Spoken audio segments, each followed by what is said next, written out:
ITERA Fan, kembali lagi di Lentera, lebih kenal dekat dengan ITERA. Kali ini, di episode Lentera akan membawa kamu mengenal lebih jauh tentang program studi yang berhubungan dengan komunikasi tapi di bidang tekniknya nih, yaitu teknik telekomunikasi. Dan bersama saya Aris Munandar, di sini kita sudah kedatangan dua narasumber yang pastinya sangat luar biasa sekali, yaitu dari dosen dan juga mahasiswa dari program studi teknik telekomunikasi. Halo Bapak, halo Abang. Halo. Boleh dong buat perkenalan dan juga disapa dulu ITERA Fan yang ada di rumah nih. Oke, langsung. Boleh dari Bapak dulu? Oh ya, silakan. Perkenalkan, saya dosen dari program studi teknik telekomunikasi. Nama saya adalah Muhammad Rizky Hikmatullah. Saya lulusan dari S1-nya itu Teknik Elektro Universitas Andalas Padang dan S2-nya dari ITB, program studi telematika. Ya, dan saat ini saya baru saja dilantik untuk menjadi sekretaris program studi teknik telekomunikasi di ITERA. Oke, berarti dengan Pak Rizky. Ya, Rizky. Dan boleh dong buat abangnya kenalan juga. Oke, nama saya Rizky Noval, sebagai mahasiswa teknik telekomunikasi, sekarang semester 6. Oke, Bang Noval Iya. dari semester 6. Oke, Pak Rizky nih mau tanya tentang telekomunikasi nih ya. Menurut Bapak sendiri tentang teknik telekomunikasi itu apa sih, Pak? Jadi, kalau kita berbicara tentang teknik telekomunikasi ya, jadi itu terbagi dua kata ya. Jadi tele itu jauh, komunikasi itu adalah percakapan ataupun informasi ya. Jadi kalau lebih rincinya kita berbicara tentang teknik telekomunikasi, itu adalah bidang ilmu sebenarnya multidisiplin ya. Multidisiplin yang memang membahas tentang bagaimana kita bisa menyiarkan atau memberikan informasi secara lebih masif, lebih jauh gitu ya untuk telekomunikasi. Maka nanti dia akan lebih banyak bercerita tentang atau mempelajari tentang perangkat-perangkat bagaimana kita bisa melakukan hal tersebut gitu ya. Dan kemudian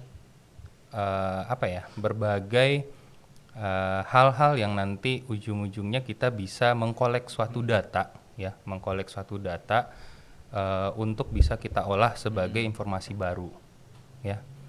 Kurang lebih ya untuk telekomunikasi ya seperti itu gitu kalau untuk teknik telekomunikasi. Dan satu lagi mungkin yang saya tambahkan, secara core-nya memang telekomunikasi, tapi secara nanti disiplin ilmunya bisa menjadi supporting system bagi prodi-prodi yang lain.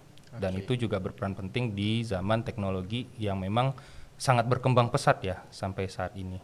Kurang lebih begitu sih. Berarti dia dari sistemnya itu juga membuat informasi dan juga menyebarkan informasi secara luas gitu Pak ya?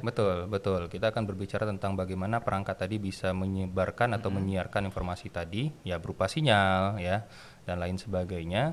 Dan bisa juga nanti dari kita mendapatkan informasi dari suatu benda atau dari suatu materi gitu ya. Kita mengkolek data untuk kita bisa ubah menjadi dari data baku menjadi sebuah informasi yang bisa kita ibaratnya terima atau kita terjemahkan secara bahasa manusianya gitu. Berarti bisa lebih diterima oleh khalayak umum gitu Pak ya? Iya. Oke, buat ke Bang Noval dulu nih. Iya. Kan ini mahasiswa pertama ya berarti di teknik telekomunikasi. Boleh nggak sih ceritain sedikit awal minat ke teknik telekomunikasi nih, kenapa? Awalnya kan saya lebih ke lulus SMK gitu kan. SMK-nya kebetulan jaringan gitu, dan jaringan kan saya pikir bakalan lebih menjurus ke telekomunikasi seperti itu. Jadi mungkin ketika saya daftar SBMPTN, saya ngikutin tes, ya saya milih salah satunya ITERA gitu kan. ITB, ITERA ya, tapi ya tahu ya lulusnya lebih ke ITERA. Tapi gitu. alhamdulillah nih Bang ya sesuai dengan jurusan yang dimau ya. Ya sesuai banget kok. Berarti emang dari awal tuh udah punya basic di bidang jaringan dan bidang apa tentang telekomunikasi lah Ya intinya. betul. Dan akhirnya memutuskan untuk milih di teknik telekomunikasi. Ngomongin teknik telekomunikasi nih Pak, kan ini termasuk program studi baru ya di ITERA. Ya. Kalau untuk sejarahnya sendiri nih Pak, boleh nggak sih ceritain sedikit tentang teknik telekomunikasi yang ada di ITERA nih? Oke. Jadi teknik telekomunikasi ini sendiri berdasarkan SK-nya ya, itu resmi berdiri di 31 Januari 2019. Jadi pada dasarnya sebenarnya untuk ITERA sendiri ini kan binaan dari ITB ya. Jadi teknik telekomunikasi ini sendiri langsung dibina dari ITB. Dan kenapa dibuka juga untuk telekomunikasi di ITERA ini, itu lebih kepada menjawab tantangan dari perkembangan teknologi ya yang ada di Pulau Sumatera ini. Ya, menurut beberapa seperti Prof Denny, Prof Mitra itu kan, yang almarhum juga Prof Oviar, itu banyak hal yang bisa dikembangkan. Salah satunya itu adalah di aspek telekomunikasi, di mana telekomunikasi ini sangat membantu perkembangan teknologi. Setidaknya ibaratnya gimana ya, sebuah perang itu kadang bisa ditentukan dari mana kita bisa mendapatkan pesan yang akurat gitu.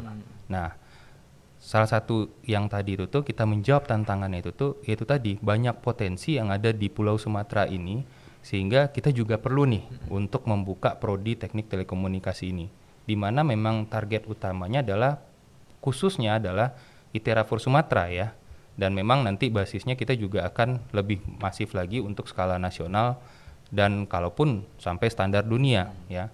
Tapi kita akan mulai itu step by step ya. Dari jangka pendeknya itu adalah kita akan mengejar apa nih potensi telekomunikasi yang bisa dikembangkan dari yang namanya Pulau Sumatera ya. Dan sebenarnya juga salah satu, kalau dari menurut pendapat saya pribadi, tidak ini ya, untuk bisa lebih ada penyebaran, tidak hanya tersentralisasi di mana prodi-prodi yang keren itu semuanya ada di Jawa. Oke? Tidak semuanya ada di Jawa, tapi juga kita Pulau Sumatera ini punya loh, sehingga kalian tidak harus ibaratnya berkuliah jauh-jauh merantau di sana gitu kan, sehingga kita bisa mengembangkan setidaknya kalau kita ya mungkin nanti kesannya agak ego atau gimana, tapi sebenarnya bukan itu gitu loh. Tapi memang istilahnya menitik beratkan bahwa masih banyak potensi di Pulau Sumatera ini yang akan dikembangkan ya kan, tidak hanya tersentralisasi di Pulau Jawa. Nah, itulah nanti yang kita akan coba menjawab dengan berbagai macam tantangan gitu ya, perkembangan gitulah. Nah, inilah yang mungkin kita istilahnya lebih dekat ya, lebih dekat. Makanya saya bisa seperti klaimnya ya, memang prodi untuk teknik telekomunikasi ini pertama di Pulau Sumatera yang dibuka oleh ITERA secara perguruan tinggi negeri. Berarti memang teknik telekomunikasi ini hebat banget, berarti di ITERA bisa menjadi yang pertama untuk Sumatera nih.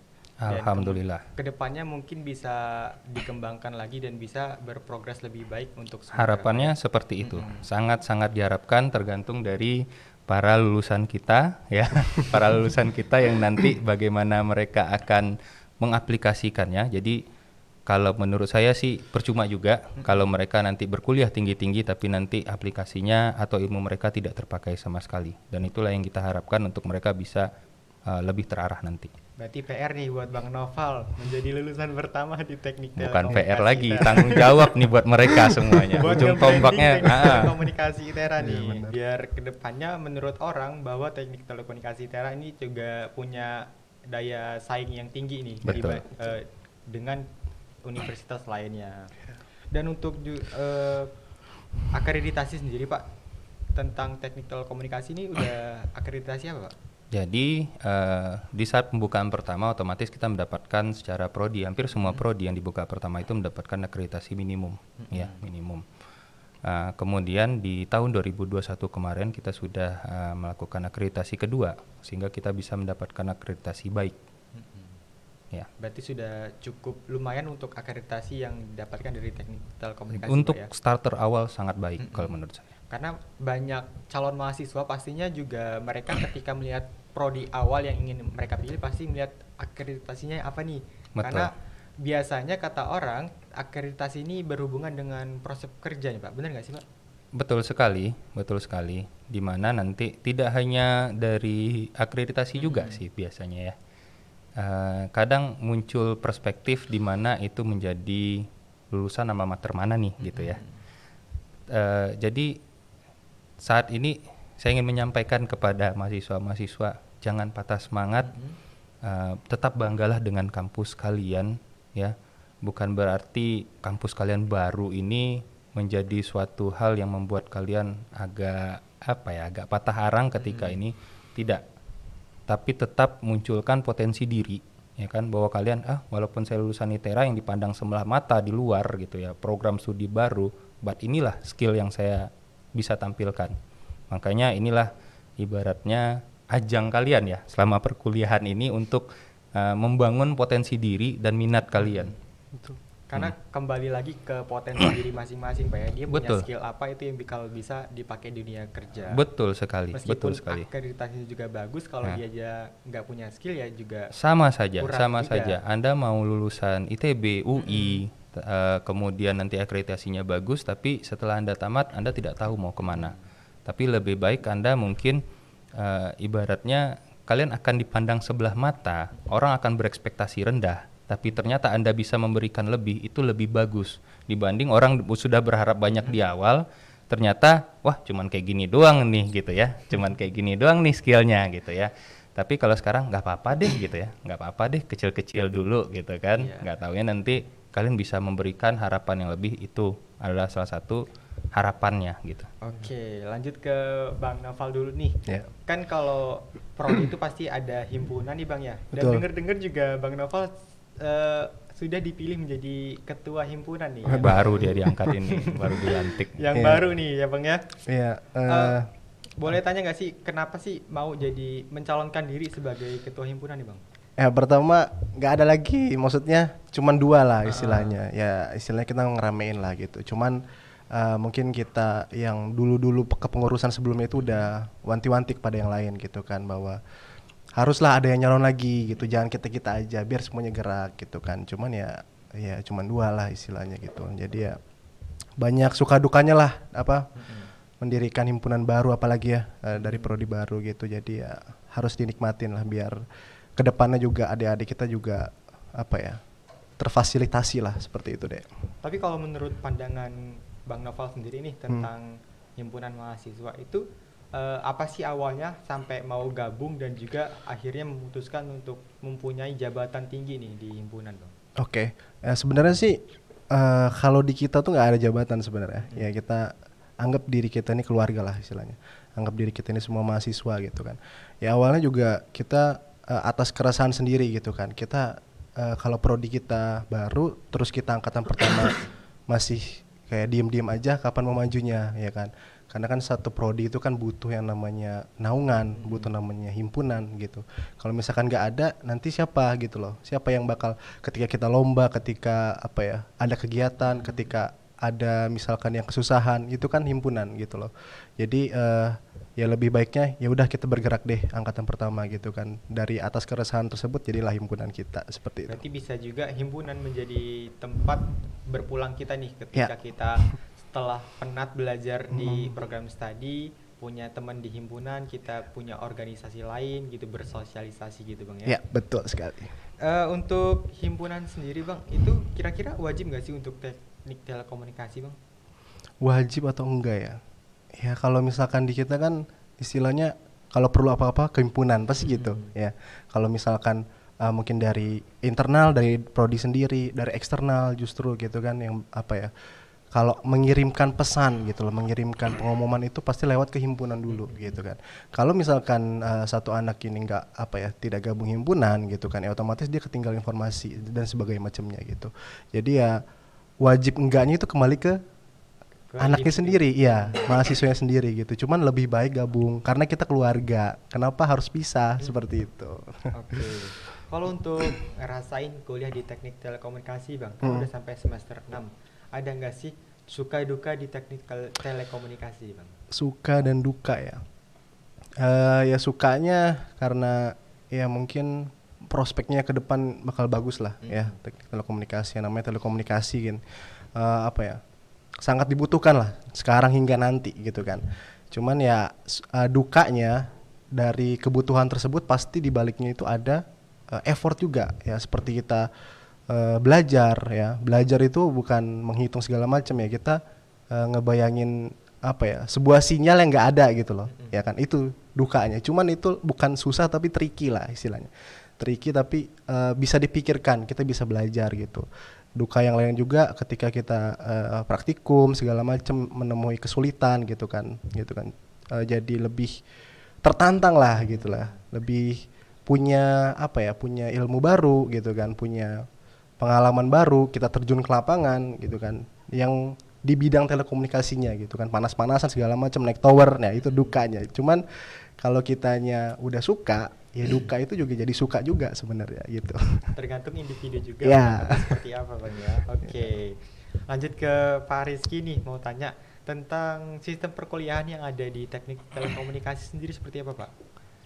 Sampai saat ini karena kita juga masih terkendala dengan pandemi ya. Pandemi yang otomatis kita juga harus membatasi kegiatan untuk selama perkuliahan. Jadi untuk bisa kondusif saat ini kita masih menggunakan sistem perkuliahan daring. Ya. Sehingga mereka diharapkan bisa hadir dan mendapatkan materi memang yang sesuai yang diharapkan ya, sesuai dengan kurikulumnya, sesuai dengan nanti capaian lulusannya gitu ya. Ya kita masih menggunakan daring dan itu pun juga menjadi arahan baik dari institusi ataupun dari ini ya, dari tingkat yang lebih atas sampai ke negaranya. Untuk praktikum sendiri Pak, bagaimana dari teknik telekomunikasi Pak? Jadi kalau untuk praktikum dari mulai tahun kemarin ya, angkatan mereka sudah memulai untuk praktikum. Waktu praktikum di tahun kemarin itu tuh masih keterbatasan sehingga masih menggunakan praktikum daring. Tapi mulai di semester kemarin ya, mulai semester kemarin sudah ada kita melaksanakan dari beberapa kali pertemuan itu tuh, misalnya dari 4 kali pertemuan ada 1 atau 2 yang kita memang memprogramkan untuk mereka bisa luring ya. Luring tentu saja dengan tetap menerapkan protokol kesehatan dan memang harus ada izin dari orang tua dan kita pun juga istilahnya tuh mengikuti dengan aturan yang ada di institusi kita. Kita tidak mungkin melanggar event itu atau hal itu memang sebenarnya kita mengejar sesuatu yang baik gitu ya. Karena kalau bagi saya sendiri setiap tindakan kita itu selalu akan ada resikonya, tapi kita selalu akan berusaha untuk meminimalisir atau memilih resiko yang lebih kecil. Oke, kalau untuk dari teknik telekomunikasi ini Pak, hal menarik apa sih yang bisa kita tonjolin untuk menarik mahasiswa yang mau menjadi mahasiswa baru nih di teknik telekomunikasi Pak?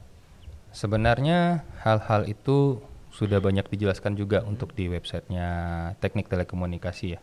Tapi bagi yang mungkin belum membuka websitenya tadi, jadi seperti yang tadi sudah saya sampaikan, untuk Pulau Sumatera dan perguruan tinggi negeri teknik telekomunikasi di ITERA ini adalah yang pertama kali ya, sehingga dalam arti kata juga sebenarnya kebetulan bukanlah suatu hal yang kita akan bilang mensyukuri, tidak, tapi ini menjadi suatu hal yang mungkin bisa menjadi jalan keluar, di mana kondisinya mungkin yang biasanya rata-rata anak-anak Pulau Sumatera yang mungkin nanti akan berkuliah ingin berkredibilitas tinggi ya, misalnya dipandang gitu atau bagaimana, atau memang peminatan dari prodi mereka itu sendiri banyaknya di Pulau Jawa.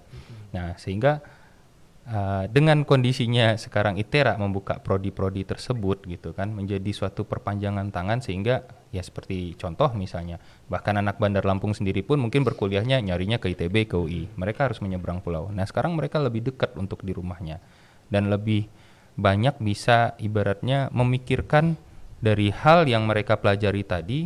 Uniknya itu nanti mereka akan bisa mengaplikasikannya langsung ke daerah mereka, apa gambarannya yang ada di sekitaran mereka itu langsung, dibanding nanti bayangannya adalah semua yang ada di Pulau Jawa gitu ya. Kalau yang sekarang ini dosen-dosennya sendiri sudah melihat kondisi Lampung seperti ini, Palembang seperti ini, Jambi seperti ini, sampai nanti ke ujung Aceh gitu ya.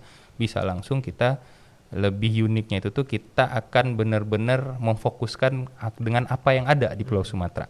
Justru lebih lebih mempunyai peluang besar di Pulau Sumatera sendiri. Lebih terfokus. Jadi kalau dari saya sendiri memang betul dari pembukaan awal pembukaannya bahwa kita memang menjawab tantangan yang ada, berbagai tantangan yang ada ya, dari prodi-prodi lain juga seperti itu gitu, menjawab tantangan yang ada di Pulau Sumatera, karena itu berbeda ya, karena mungkin di luaran sudah banyak masif, kita memang seolah-olah memulai banyak hal yang mungkin belum teraplikasikan yang ada di Pulau Jawa itu, dengan berbagai macam kontur dan lain sebagainya itu tuh ada di Pulau Sumatera ya.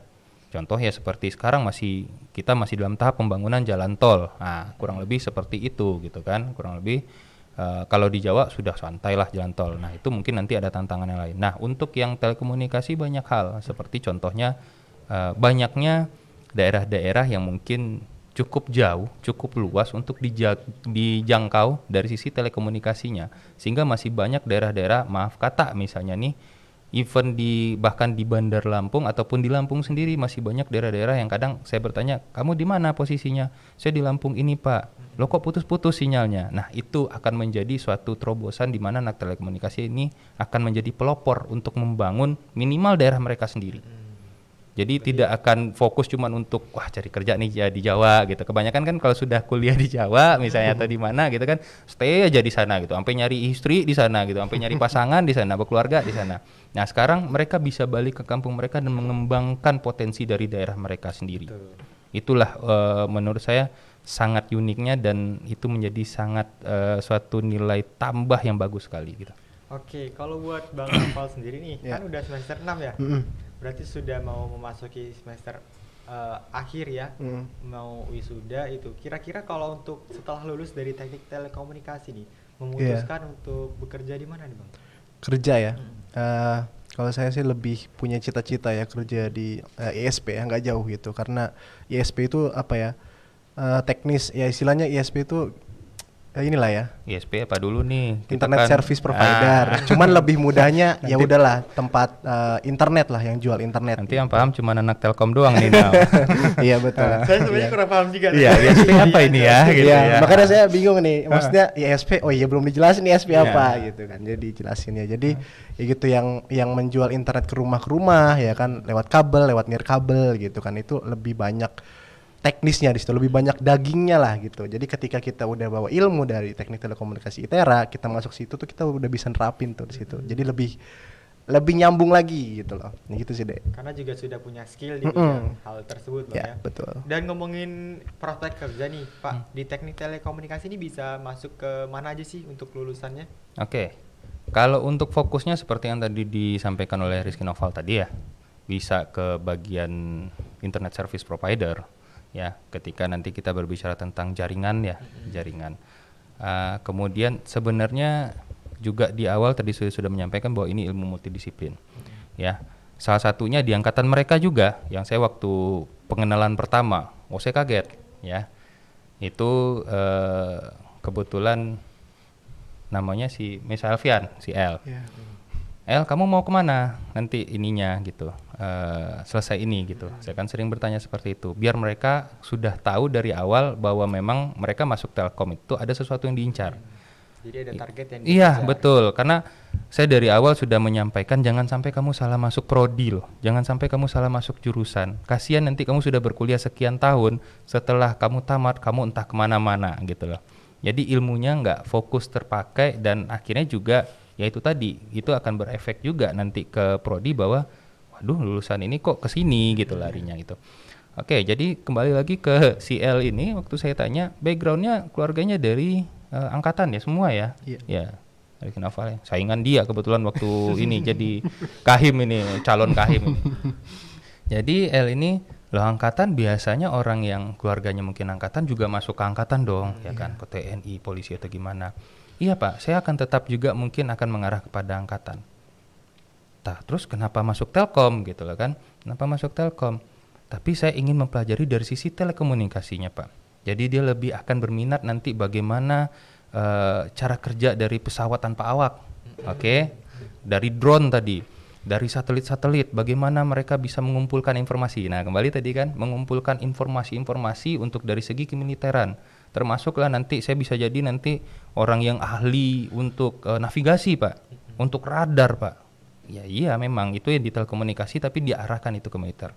Jadi intinya kalau prospek kerjanya gitu kan cukup banyak, mau langsung ke Telkomnya bisa, mau ke orang bagian bidang pemerintahan, apalagi dengan kondisi masa pandemi sekarang benar-benar digalakan yang namanya teknologi atau penggunaan teknologi.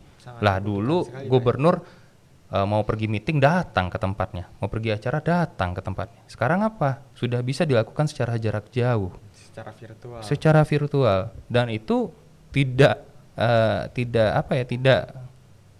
terlepas dari peranan penting dari sebuah namanya telekomunikasi. Informasi itu disampaikan bisa jarak jauh dan secara real time, ya kan?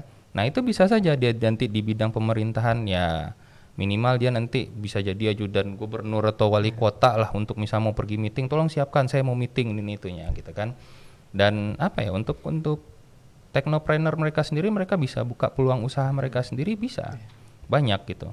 Saya sesimpel-simpelnya dulu mungkin ya waktu di awal-awal waktu lagi booming internet udah bisa internet nih buka warnet kan kurang lebih seperti itu ya. Kalau sekarang mungkin lebih banyak lagi ataupun mungkin bergerak di bidang broadcasting sebenarnya tapi bukan berada yang di depan layar kalian gitu loh tapi orang yang belakang layar yang support sistemnya lagi-lagi balik kembali ilmu multidisiplin yang nanti ujung-ujungnya bisa banyak untuk membantu di sisi-sisi memang bisa dibilang sisi-sisi strategis sebenarnya. Even itu nanti di bidang industri yang memang menggalakkan industrial 4.0 dengan kondisinya misalnya nanti menemukan robot untuk mengerjakan sesuatu di industri dan lain sebagainya. Bahkan itu juga ada di perminyakan, pertambangan. Nah, pertambangan ya lebih cenderungnya kepada collect data tadi. Bisa dong orang mencari sekarang ini bagaimana di mana lagi ada potensi mungkin minyak bumi, di mana lagi ada potensi mineral-mineral. Nah, itu tuh kembali lagi dari bidang telekomunikasi tadi. Itu tadi. Memang sangat luas Pak ya untuk betul. prospek kerja yang ada di teknik telekomunikasi. Betul sekali. Betul sekali. Broadcasting, terus bisa jadi juga support system di media, di industri. Militer juga sangat penting. Militer juga bisa tadi. Iya betul, betul. Jadi peluang mereka sangat besar, tergantung nanti kemauan dan arahan mereka lebih maunya kemana. Dan terakhir bang, mungkin seperti saya, akademisi ataupun peneliti jatuhnya gitu. Kalian ingin menjadi orang yang mungkin lebih senang bercerita dan membagi ilmu, ya monggo silakan kalian nanti akan menjadi akademisi ataupun orang yang pengen menemukan suatu hal yang baru gitu, menjadilah seorang peneliti. Karena ilmu teknik telekomunikasi juga nggak akan mati Pak ya, karena akan selalu dibutuhkan seiring perkembangan zaman. Insya Allah selagi orang masih ibaratnya sangat membutuhkan yang namanya teknologi. Teknologi dan yang namanya manusia ini masih memegang prinsip makhluk sosial, walaupun belakangan konsepnya teknologi menjadikan manusia dari sosial menjadi ansosial jadinya ya. Udah deket gitu masih chatting WA gitu ya. Berantem aja di chatting WA padahal depan-depanan gitu ya. Tapi mudah-mudahan sebenarnya itu jangan sampai menjadi suatu hal yang salah. Sebenarnya juga itu salah satu tanggung jawab kalian loh sebagai lulusan telekomunikasi. Bagaimana nanti telekomunikasi atau teknologi yang muncul ini bisa diarahkan penggunaannya lebih baik. Bukan hal-hal yang nanti seharusnya tidak kalian lakukan memudahkan malah jadi makin sulit gitu. Nah, kurang lebih begitu sih sebenarnya. Oke, kalau gitu kita masuk ke sesi mitos atau fakta nih Pak. Kira-kira mitos dan juga fakta di teknik telekomunikasi ini ada apa aja nih? Yang pertama ada teknik telekomunikasi wajib pintar public speaking nggak Pak? Mitos atau fakta nih? Oke, mitos atau fakta itu adalah mitos tapi malah jadi fakta gitu ya. Mitos jadi fakta ini saya agak lucu, memang itu adalah sebuah pengalaman ya. Sebuah pengalaman di mana kebetulan saya hampir tiap tahun itu mengajar untuk pengenalan prodi ya. Pengenalan prodi, dan motivasi pertama kali yang akan saya tanya adalah kalian ngapain sih milih telekomunikasi gitu loh. Saya sendiri insecure gitu loh. Jangan-jangan ini cuman ya lebih banyaknya jadi pilihan kedua ya. Betul, gitu kan. Pak nggak dapat di ini minimal ya kayak tadi gitu, kayak Rizky Nova nggak dapat di ITB minimal di ITERA lah Pak ya. Tapi at least menjadi pilihan gitu lah, menjadi pilihan. Nah, bisa apa tidak public speaking? Ini ada kejadiannya bahwa dia menyangka bahwa teknik telekomunikasi adalah seperti sistem komunikasi gitu loh. Dimana memang untuk bagaimana kita berbicara public speaking, no. Kalian itu bukan orang yang harus berbicara, tidak. Tapi kalian adalah orang yang nanti ibaratnya menjadi sebuah pilar dari perkembangan bagaimana informasi tadi bisa tersalurkan dengan baik. Ya, tidak selalu menjadi orang yang akan menjadi pemberi informasi, tidak. Tapi orang yang menjaga bagaimana teknologi dan komunikasi di tiap belahan dunia itu bisa terjaga. Jadi jawabannya mitos gitu, mitos, tapi faktanya ada juga yang masuk Telkom gara-gara ini ngomong buat public speaking ya Pak gitu.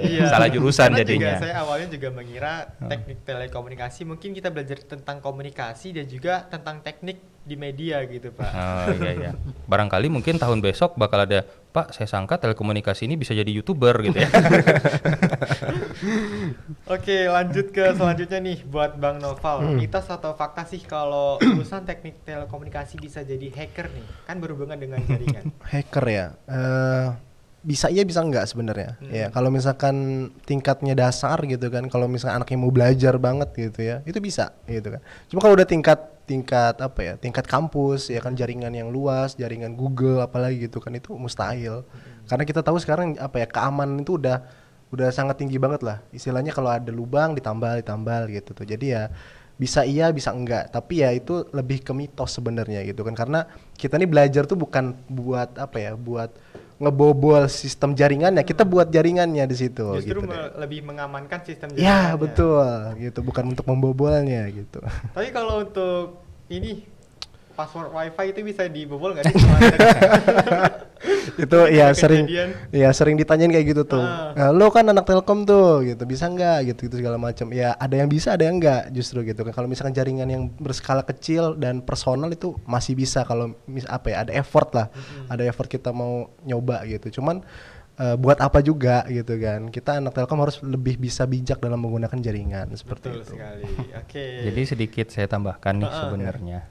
Hacker itu, kebanyakan orang mikirnya hacker itu adalah sesuatu hal yang negatif ya. Iya, betul.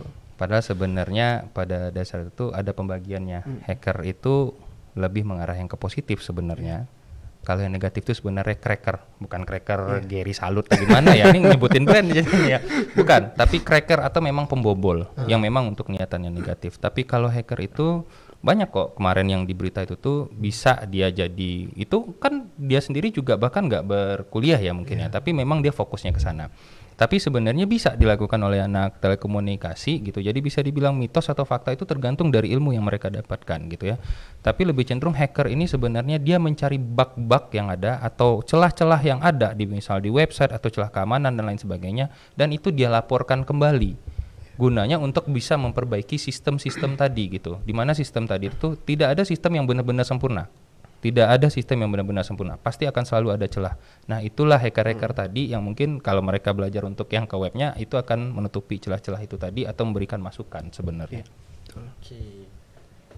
Jadi nggak bisa juga kita bilang hacker itu jahat Pak ya, karena ada beberapa hacker juga bertanggung jawab. Tidak bisa juga. Dan untuk menjadi hacker ataupun cracker itu sebenarnya kalau kalian melihat dari film-film itu setengahnya, itu hampir lebih besarnya itu tidak benar sih sebenarnya. Tiba-tiba ngitung-ngitung nggak taunya udah kebobol itu tuh gitu kan.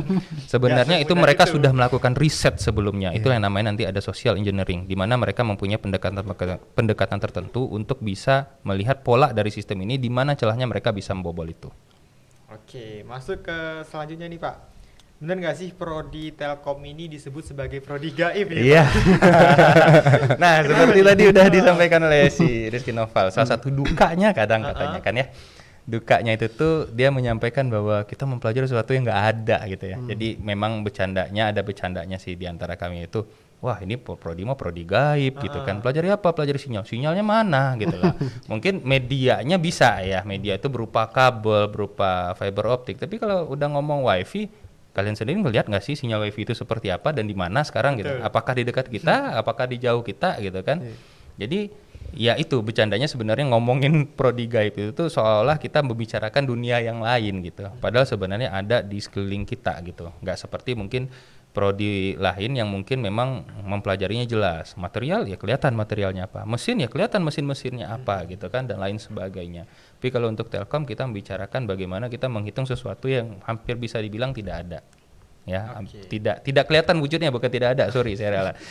Tidak kelihatan wujudnya, tidak kasat mata gitu kan, tapi itu ada dan memang itu terjadi. Kalau enggak ya nggak mungkin kita dapat sinyal wifi dan lain sebagainya ya. Betul. Berarti itu Pak ya cikal bakal disebut sebagai prodi gaib nih. Iya, ilmu gaib gitu ya, ilmu gaib karena nggak kelihatan, tiba-tiba sinyal udah nyampe sana gitu. Betul banget. Oke, terakhir nih Pak, pesan dan juga pesan untuk calon mahasiswa baru yang ingin memilih program studi teknik telekomunikasi sebagai pilihannya nih, dari Bapak dan juga Abang nih. Boleh dari Bapak dulu deh.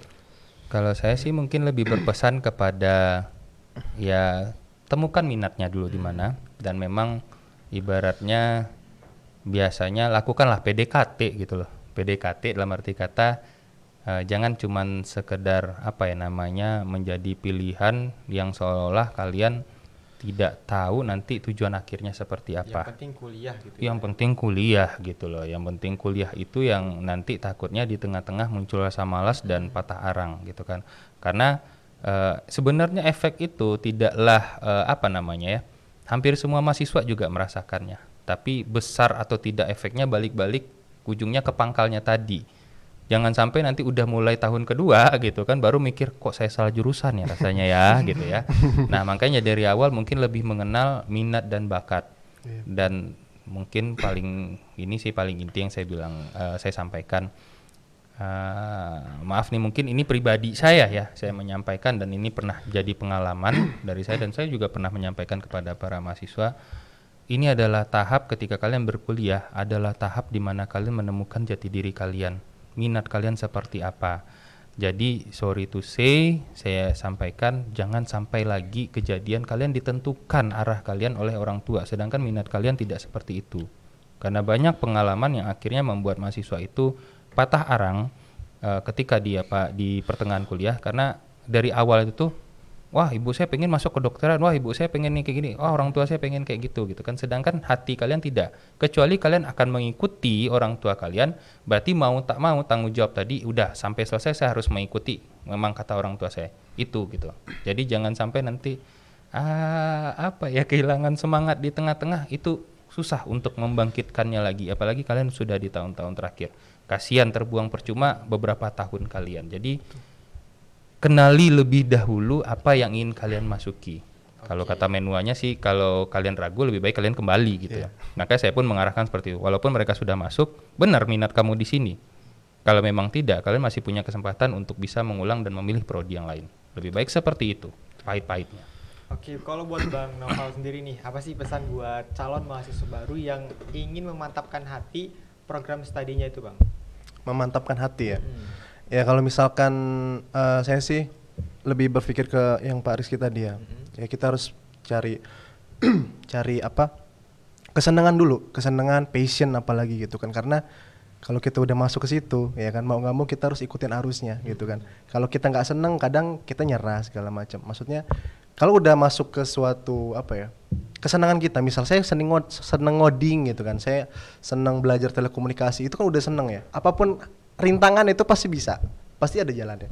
Terus juga kalau misalkan kalau misalkan masuk Telkom lah gitu, Telkom tuh enak banget lah istilahnya, dosennya baik-baik, nah materinya juga.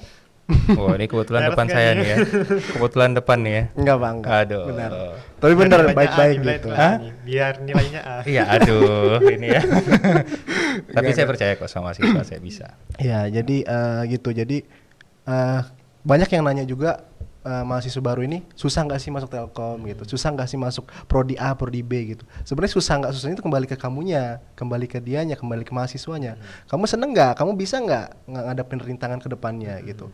Jadi apapun yang pilihan kamu harus bisa jalanin gitu loh, maksudnya gitu deh. Jadi untuk mahasiswa baru sih lebih ke pede aja gitu kan, pede, jangan terpaku hanya masuk prodi sini nanti saya bisa kaya. Ini belum tentu juga. Ya jangan sampai ketika kita udah masuk kita malah terjerumus akhirnya dan gak bisa keluar gitu. Ketika keluar kita harus mulai dari nol lagi gitu deh.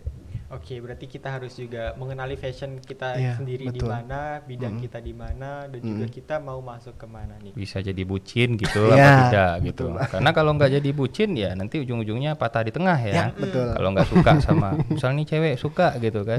Ya kalau suka pasti kita akan berjuang habis-habisan ya. Kalau nggak suka pasti kita akan ya udah deh ganti yang lain gitu ya. Nggak masalah sebenarnya. Itu adalah pilihan balik ke pilihan kita masing-masing sebagai manusia normal yang memang punya akal pikiran dan juga bertanggung jawab akan sesuatu. Gitu saja. Oke, kalau untuk Itera Friend yang ada di rumah pengen tahu info lebih lanjut nih buat Bapak dan juga Abang, bisa diakses di mana nih untuk website ataupun Instagram dan juga Instagram himpunannya nih, Bang? Dari Bapak dulu nih. Kalau dari saya sih websitenya sudah ada ya di ITERA juga, dan untuk yang di prodinya di alamat tt.itera.ac.id ya. Kalau Instagram Pak? Kalau untuk Instagram mungkin Instagram di ini ya di Hima aja. Iya, di Hima aja. Karena mungkin kalau di Instagram lebih asik untuk Iya. yang mereka pendekatan langsung sama abang-abangnya gitu. Kalau itu kan official bunyinya Bisa gitu. DM langsung dibales. Kali aja langsung kan lihat dulu ini cowok cewek gitu kan. Nah, DM-nya ke siapa? Adminnya siapa dulu ini katanya kan ya. Bisa DM. Oke, di mana Bang? ya kalau misalkan Instagram himpunan ya, itu di himatel_questum. Ya, jadi di situ udah banyak info-info juga, info kegiatan kita segala macam itu bisa dilihat lah. Jadi kalau misalkan yang penasaran gimana teknik telekomunikasi ITERA itu berjalan, nah itu bisa dilihat lah dari himpunan itu. Terus juga ada kontak person, boleh juga ada juga DM gitu kan, nanti kita senang hati jawab gitu. Oke. Nah, jadi buat ITERA friend yang ada di rumah yang masih penasaran tentang teknik telekomunikasi yang ada di ITERA, bisa nih untuk dikunjungi websitenya secara langsung yang sudah disebutkan oleh Pak Rizky tadi, dan juga di Instagram himpunan mahasiswanya. Atau mau langsung DM nih kata abangnya tadi, bisa banget. Bisa. Pasti langsung dibalas juga. Oke, kalau gitu makasih buat Pak Rizky. Sama-sama. Dan juga Terima Bang kasih Noval juga atas yang kesempatannya. menyempatkan hadir di program Lentera untuk membahas tentang teknik telekomunikasi. Iya. Oke, kalau gitu ITERA friend yang ada di rumah, sekian podcast pada kesempatan kali ini. Saya Aris Munandar mohon pamit. Sampai jumpa di podcast selanjutnya.